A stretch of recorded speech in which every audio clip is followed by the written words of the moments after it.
যে আল্লাহর কাছে সবচেয়ে প্রিয় ইবাদত হলো আল্লাহর ভয়ে চোখের এক ফোঁটা পানি, রাতের অন্ধকারে দিনে একাই নির্জনে আল্লাহর ভয়ে এক ফোঁটা চোখের পানি, আমার পাপ হয়েছে তুমি আমাকে মাফ করো, এই বলে যে আপনি কান্নাকাটির ভাব দেখে যে একটু এক ফোঁটা চোখের পানি বের করলেন, এইটি আল্লাহর কাছে সবচেয়ে বেশি প্রিয়, সবচেয়ে বেশি।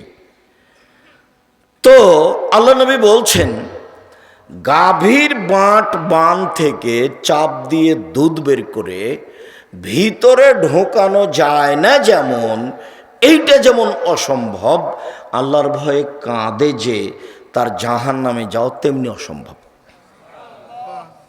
তাহলে আল্লাহর ভয়ে কাঁদা কাজটা কত গুরুত্বপূর্ণ কাজ।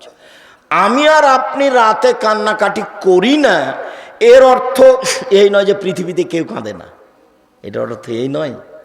বহু মানুষ কাঁদে, আমি আর আপনি জানি না।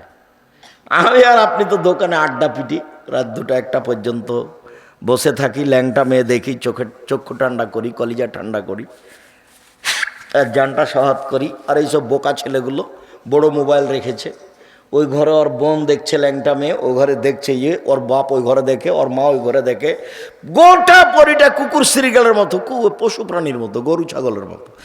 বুঝেও বুঝে না ওরা, অন্তর আছে বুঝে না, দেখেও দেখে না ওরা, চক্ষু আছে দেখে না, শোনেও শোনে না ওরা, কান আছে শোনে না। উলাইকা কালানাম, তারা পশু প্রাণীর মতো, তারা গরু ছাগলের মতো, তারা কুকুর শ্রীগালের মতো, বলহমাজাল, বরং তার চেয়ে খারাপ। আল্লাহ বলছে মানুষ পশু প্রাণীর মতো, গরু ছাগলের মতো, কুকুর শ্রীগালের মতো।